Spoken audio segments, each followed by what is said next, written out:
दीवार एक आम बात है। इस सरहद को पार करने के लिए कुछ कायदे कानूनों का होना ये भी एक जरूरी बात है। लेकिन एक ही शहर के बीच में सरहद की दीवार हैरान कर सकती है।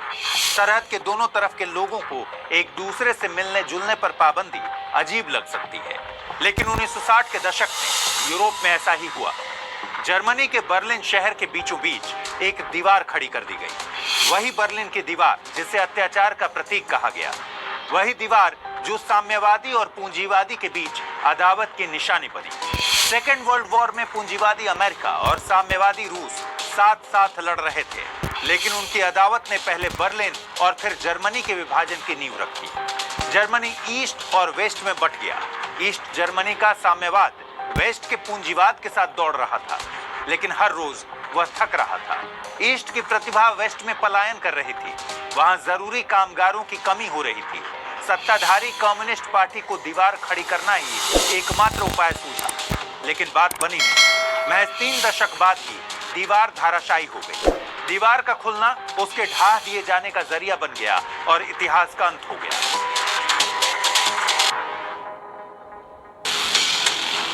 1914 में दुनिया का पहला विश्व युद्ध लड़ा गया। 4 साल की भयंकर लड़ाई के बाद 1918 में युद्ध खत्म हो गया। एक अनुमान के मुताबिक इन 4 सालों में करीब 8 से 9 करोड़ लोगों की जान चली गई। यह दुनिया की पहली ऐसी जंग थी जिसमें बड़े पैमाने पर जान माल का नुकसान हुआ था। हानि इतनी ज्यादा थी कि लोगों को लगा यह इस तरह का पहला और आखिरी युद्ध साबित होगा, लेकिन यह आकलन गलत साबित हुआ। ठीक 2 दशक बाद यह दुनिया एक और आलमी जंग की गवाह बनी, यानी वैश्विक फलक पर द्वितीय विश्व युद्ध छिड़ गया। लेकिन इसके बीज भी प्रथम विश्व युद्ध के बाद हुए समझौते में ही डाला गया था। हुआ ये कि जब प्रथम विश्व युद्ध के बाद वर्साई की संधि हुई, तब विजयी मित्र राष्ट्रों ने जर्मनी को इस पर हस्ताक्षर करने के लिए मजबूर किया था। इस संधि के तहत जर्मनी को युद्ध का दोषी माना गया था और उस पर भारी आर्थिक दंड लगाया गया। उसके प्रमुख खनिज और औपनिवेशिक क्षेत्र छीन लिए गए। उसे सीमित सेना रखने के लिए बाध्य कर दिया गया। असल में युद्ध में विजयी हुए मित्र राष्ट्र अमेरिका, फ्रांस, ब्रिटेन, इटली और अन्य ने जर्मनी को पहला विश्व युद्ध भड़काने का जिम्मेदार माना। भविष्य में ऐसी नौबत न आए, इसलिए इन मुल्कों ने जर्मनी पर कड़े प्रतिबंध लगा दिए। कहा जाता है कि जितनी पेनाल्टी लगाई गई उसकी कीमत करीब 1 लाख टन सोने के बराबर थी। वर्साई की संधि के तहत लगे आर्थिक दंड को चुकाने में जर्मनी को 91 साल लग गए। जर्मनी ने इस दंड की आखिरी किस्त 2 अक्टूबर 2010 को चुकाई। इसके अगुआ बने जर्मन तानाशाह Adolf Hitler. German national socialist party का नेता एडोल्फ हिटलर फासीवाद की नस्लवादी विचारधारा का प्रचार करने लगा। उसने जर्मन वासियों से वर्साई की संधि को पलट देने का वायदा किया। 1933 में हिटलर जर्मन चांसलर बना और उसने आगे चलकर खुद को एक तानाशाह के रूप में स्थापित कर लिया। पहले विश्व युद्ध में हार के लिए हिटलर यहूदियों को ही जिम्मेदार मानता रहा। वह यहूदियों और यूगोस्लाविया के स्लावों को हीन समझता था। होलोकॉस्ट हिटलर की उसी नफरत का नतीजा था। उसने करीब 60 लाख यहूदियों को गैस चैम्बर में डालकर उनकी हत्या कर दी। हिटलर के सत्ता पर काबिज होने के बाद उसने वर्साई की संधि को न मानने का ऐलान किया। इससे जर्मनी और पश्चिमी देशों के बीच तनाव बढ़ने लगा। वक्त बीतता गया और तनाव में इजाफा होता गया। पहले विश्व युद्ध में जब जर्मनी की हार हुई, तब वर्साई की संधि के तहत उसके कुछ उपनिवेश जो छीन लिए गए, उनमें कुछ इलाके उसके पड़ोसी देश पोलैंड में चले गए थे। इन इलाकों को फिर से हासिल करने और वर्साई की संधि के उल्लंघन की नीयत से जर्मनी की नाजी सेना ने 1 सितंबर 1939 को पोलैंड पर हमला कर दिया। टैंक, बख्तरबंद गाड़ियां और गोला बारूद समेत जर्मनी ने पोलैंड पर आक्रमण किया। इसमें जर्मनी के 1.5 लाख सैनिक शामिल थे। जवाब में फ्रांस, ब्रिटेन और राष्ट्रमंडल के देशों ने जर्मनी को पोलैंड से सेनाओं को हटाने की चेतावनी दी। इन देशों ने अपनी सेना का जमावड़ा लगाना शुरू कर दिया था और जर्मनी से युद्ध की तैयारी करने में जुट गए थे। यहीं से सेकेंड वर्ल्ड वॉर का आगाज हो गया। पहले विश्व युद्ध की तरह इस जंग में भी दुनिया 2 हिस्सों में बटी हुई थी। मित्र राष्ट्रों में अमेरिका, सोवियत संघ, फ्रांस, ब्रिटेन आदि देश थे। वहीं धुरी राष्ट्रों में जर्मनी, जापान, इटली आदि देश थे। अमेरिका की अगुवाई वाला समूह वेस्ट ब्लॉक, जबकि सोवियत रूस की अगुवाई वाला ग्रुप ईस्ट ब्लॉक कहलाया। इस जंग में काफी जद्दोजहद के बाद फिर से जर्मनी की हार हो गई। जर्मनी ने फरवरी 1943 में स्टालिनग्राद में सोवियत संघ के सामने आत्मसमर्पण कर दिया। जर्मन सेना की यह पहली बड़ी हार थी। इसके अलावा उत्तरी अफ्रीका में जर्मन और इटली की सेनाओं ने मित्र राष्ट्रों के सामने आत्मसमर्पण किया। रूसी सेना 21 अप्रैल 1945 को जर्मनी की राजधानी बर्लिन तक पहुंच गई। ठीक 9 दिन बाद यानी 30 अप्रैल को हिटलर ने खुद को गोली मारकर आत्महत्या कर ली। जर्मनी ने 7 मई को बिना शक आत्मसमर्पण कर दिया और अगले दिन यूरोप में विजय दिवस के रूप में मनाया गया। इस तरह से यूरोप में दूसरे विश्व युद्ध का खात्मा हुआ। इसके बाद जापान के 2 शहरों हिरोशिमा और नागासाकी पर अमेरिका ने परमाणु बम गिराए। साथ ही 2 सितंबर 1945 को द्वितीय विश्व युद्ध इसके साथ ही खत्म हो गया। ये टापू जैसे एक शहर में तब्दील हो गया था जिस पर 4 मुल्कों का कब्जा था। हर एक मुल्क ने बर्लिन को अपने अपने सेक्टरों में बांट रखा था। दूसरे लफ्जों में कहें तो जर्मनी 4 हिस्सों में बंट चुका था। ये 4 देश थे अमेरिका, ब्रिटेन, फ्रांस और सोवियत संघ। यानी 4 हिस्से 4 देशों के कंट्रोल में थे। आगे चलकर अमेरिका, फ्रांस और ब्रिटेन तो दोस्त बने रहे, लेकिन 3 पश्चिमी सहयोगियों और सोवियत संघ के बीच कई चीजों पर असहमति थी। जब मित्र देशों ने जर्मनी पर कंट्रोल कर लिया तब 2 सालों तक सब कुछ ठीक ठाक रहा। इसके बाद कई सामाजिक राजनीतिक पहलुओं पर मित्र राष्ट्रों और सोवियत संघ के बीच राजनीतिक मतभेद उत्पन्न होने लगे। अमेरिका मार्शल प्लान का विस्तार करना चाहता था। यह योजना साल 1948 में लाई गई थी। यह द्वितीय विश्व युद्ध के बाद पश्चिमी यूरोप के पुनर्निर्माण के लिए अमेरिका द्वारा आर्थिक सहायता प्रदान करने से जुड़ा था, लेकिन सोवियत संघ के प्रमुख जोसेफ स्टालिन ने इसे मंजूरी नहीं दी। ऐसे में सोवियत संघ और पश्चिम के बीच एक नया शीत युद्ध शुरू हो गया। 1949 में 4 हिस्सों में विभाजित जर्मनी 2 भागों में बंट गया, पूर्वी और पश्चिमी जर्मनी। पूर्वी जर्मनी में साम्यवादी और समाजवादी सरकार थी और पश्चिमी जर्मनी में लोकतांत्रिक या यूं कहें कि पूंजीवादी सरकार थी। पश्चिमी जर्मनी को आमतौर पर वेस्ट जर्मनी बुलाया जाता था और इसे फेडरल रिपब्लिक ऑफ जर्मनी कहा गया। इस पर अमेरिका, फ्रांस और ब्रिटेन का कंट्रोल था। वहीं पूर्वी हिस्से को जर्मन डेमोक्रेटिक रिपब्लिक नाम दिया गया। यह सोवियत रूस के कंट्रोल में था। बर्लिन जर्मनी की राजधानी थी, लेकिन वो पूरी तरह ईस्ट जर्मनी के अंदर पड़ता था। लेकिन वेस्ट जर्मनी बर्लिन को छोड़ने के लिए तैयार नहीं था। ऐसे में समझौता हुआ कि बर्लिन के भी 2 हिस्से होंगे, ईस्ट और वेस्ट बर्लिन। पश्चिम बर्लिन अमेरिकी, ब्रिटिश और फ्रांसीसी क्षेत्र बन गया और पूर्वी बर्लिन में सोवियत संघ का कब्जा हो गया। तब ईस्ट बर्लिन ईस्ट जर्मनी की राजधानी बना और जर्मनी की राजधानी थी, लेकिन वो पूरी तरह ईस्ट जर्मनी के अंदर पड़ता था।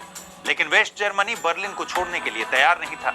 ऐसे में समझौता हुआ कि बर्लिन के भी 2 हिस्से होंगे, ईस्ट और वेस्ट बर्लिन। पश्चिम बर्लिन अमेरिकी, ब्रिटिश और फ्रांसीसी क्षेत्र बन गया और पूर्वी बर्लिन में सोवियत संघ का कब्जा हो गया। तब ईस्ट बर्लिन ईस्ट जर्मनी की राजधानी बना और बॉन शहर को वेस्ट जर्मनी की राजधानी बनाई गई। द्वितीय विश्व युद्ध के कारण देशों और महाद्वीपों की स्थिति में भी बदलाव आया। सेकेंड वर्ल्ड वॉर के पहले ब्रिटेन और फ्रांस 2 बड़ी महाशक्तियां थी, लेकिन युद्ध के बाद अमेरिका और सोवियत रूस ने ब्रिटेन और फ्रांस की जगह ले ली। ऐसे में जब इन 2 देशों ने जर्मनी के 2 अलग अलग हिस्सों पर कब्जा किया, तब इनका भविष्य, इनकी साख का सवाल बन गया। वेस्ट जर्मनी में तो अमेरिका ने खूब पैसा झोंका, वहां जमकर विकास हुआ, लेकिन ईस्ट जर्मनी पिछड़ने लगा। पलायन इसकी बड़ी वजह थी।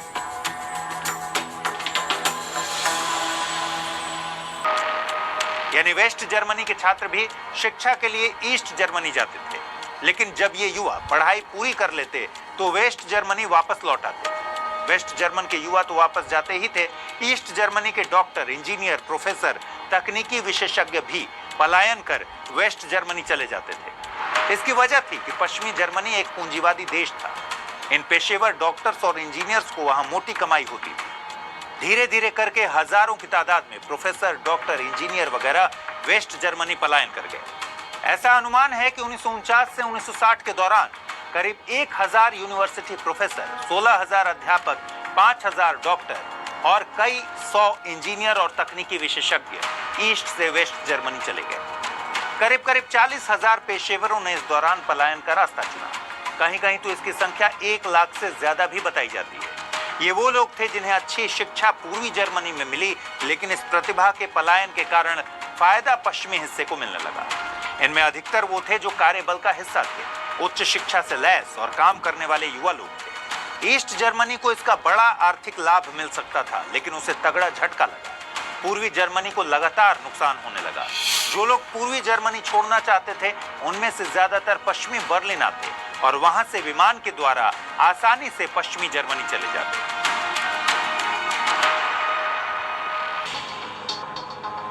इसके अलावा 1950 और 1960 के दशक के शीत युद्ध के दौरान पश्चिमी देश बर्लिन को पूर्वी ब्लॉक की जासूसी के लिए इस्तेमाल करते थे। एक तो प्रतिभा का पलायन और ऊपर से पूर्वी ब्लॉक की जासूसी के लिए बर्लिन का इस्तेमाल, यह सब कुछ सोवियत सरकार को बेचैन करने लगा। 1958 के बाद कम्युनिस्ट सरकार के कान खड़े होने शुरू हुए। ऐसे हालातों में पूर्वी जर्मनी को इस पलायन और जासूसी को रोकने के लिए कुछ न कुछ उपाय तो करना ही था।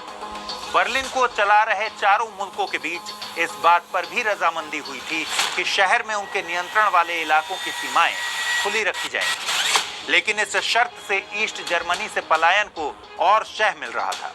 मई 1960 में ईस्ट जर्मनी की कुख्यात खुफिया पुलिस का गठन हुआ, लेकिन यह भी पलायन करने वाले 5 लोगों में से एक को ही पकड़ पा रही थी।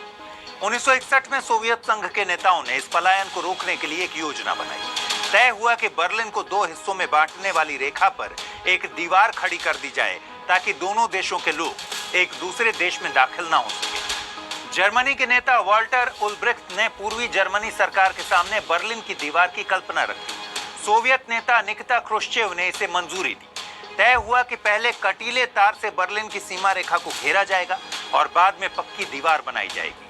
बेहद खुफिया तरीके से पश्चिमी बर्लिन की घेराबंदी की योजना पर काम शुरू हुआ।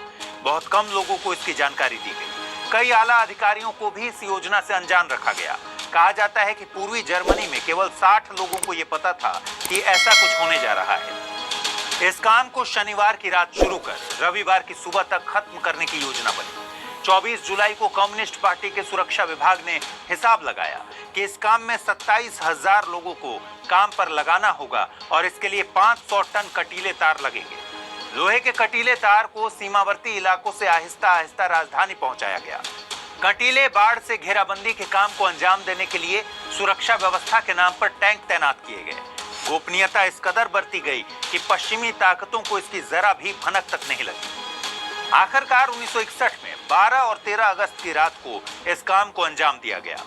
पूर्वी और पश्चिमी बर्लिन की सीमा को कटीले तार से बंद कर दिया गया। सीमा पर हजारों सैनिक तैनात किए गए और मजदूरों की मदद से रात में सीमा पर कटीले तार लगाने शुरू कर दिए गए।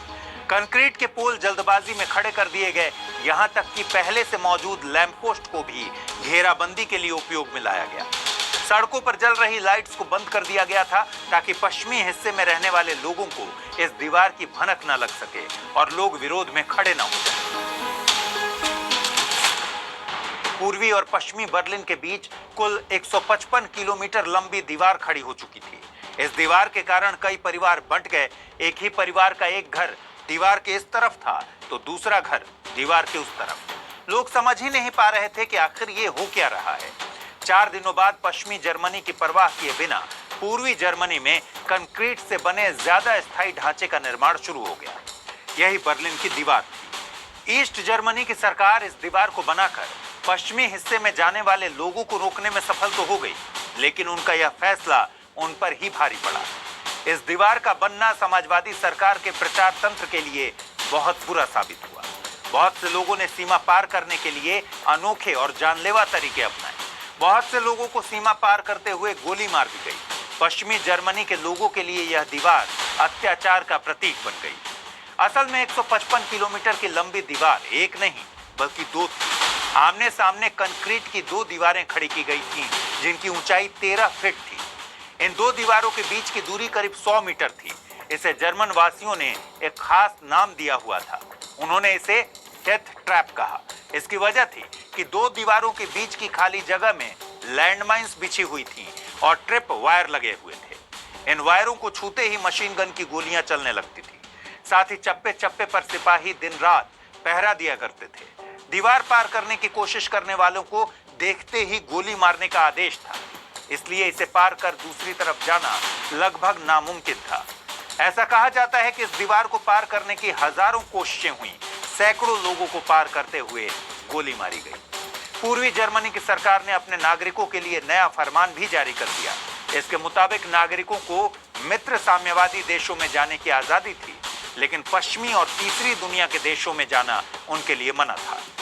अब वहां के लोग तमाम तरह की दिक्कतों का सामना करने लगे। रोजमर्रा की चीजों के अलावा दूसरी चीजों के लिए उन्हें समस्याओं का सामना करना पड़ता था। उन्हें अच्छे कपड़े, कारें और टेलीविजन चाहिए, लेकिन बाकी यूरोप से कटे होने के चलते उद्योग इन मांगों को पूरा करने में लाचार था। ब्रेड का 1 किलो का लोफ 1 मार्क में मिलता था, लेकिन उसे बनाने में कई मार्क लगते थे, जो कि घाटे का सौदा था। मार्क तब जर्मनी की करेंसी का नाम था। लोगों की तनख्वाह 1 से 3,000 मार्क प्रति माह थी और एक कलर टेलीविजन की कीमत 7,000 मार्क। यानी लोग लग्जरी सामान नहीं खरीद पा रहे थे। आखिर यह सब कुछ कितने दिनों तक चलता? सोवियत संघ मुसीबतों से घिर चुका था। सोवियत संघ के कई देशों में विद्रोह शुरू हो गए। 1989 में ऑस्ट्रिया और हंगरी ने अपने बॉर्डर एक दूसरे के लिए खोल दिए, मगर ये दोनों ही देश अलग अलग खेमों में थे। ऑस्ट्रिया अमेरिकी खेमे में था, जबकि हंगरी सोवियत खेमे का देश था। ईस्ट जर्मनी के लोगों ने हंगरी के रास्ते ऑस्ट्रिया में घुसना शुरू कर दिया। चूंकि ऑस्ट्रिया पश्चिमी खेमे का एक देश था, इसलिए लोग यहां से वेस्ट जर्मनी आसानी से जा सकते थे। इसके कारण ईस्ट जर्मनी और सोवियत सरकार दबाव में आ गई थी। लोग सड़कों पर थे और सरकार विरोधी नारे लगा रहे थे। पूर्वी जर्मनी के प्रशासन पर दबाव पड़ा कि वे दोनों हिस्सों के बीच यात्रा प्रतिबंधों में राहत दें। पूर्वी जर्मनी के एक राजनीतिक नेता गुंटर शाहबॉस्की को यात्रा प्रतिबंधों में ढील देने की घोषणा करने का कार्य सौंपा गया, लेकिन इस बारे में कोई जानकारी नहीं दी गई कि नए यात्रा नियमों को कब लागू किया जाएगा। पूर्वी जर्मनी के लोगों को जब इस घोषणा के बारे में जानकारी हुई, तो वे बड़ी तादाद में बर्लिन की दीवार के पास पहुंच गए। वे पश्चिमी हिस्से में दाखिल होने की मांग पर अड़ गए। बड़ी संख्या में होने के कारण लोग दीवार कूदकर उस पार जाने लगे। हालात पूरी तरह से नियंत्रण से बाहर हो गया। 9 नवंबर 1989 को वेस्ट जर्मनी जाने का रास्ता खोल दिया गया। इस तरह से बर्लिन की दीवार गिरा दी गई। करीब 3 दशक तक पूर्वी और पश्चिम बर्लिन को अलग अलग रखने के बाद आखिरकार इतिहास का अंत हो गया। बर्लिन की दीवार के गिरने से पूरे जर्मनी में राष्ट्रवाद का उदय हुआ। पूर्वी जर्मनी के लोगों ने जर्मनी के पुनः एकीकरण की मंजूरी दे दी और कुछ इस तरह से जर्मनी फिर से एक हो गया। बर्लिन की दीवार गिराए जाने के 11 महीने बाद ईस्ट और वेस्ट जर्मनी का विलय कर दिया गया। बर्लिन की दीवार का गिराया जाना 20वीं सदी की सबसे बड़ी घटनाओं में से एक माना जाता है।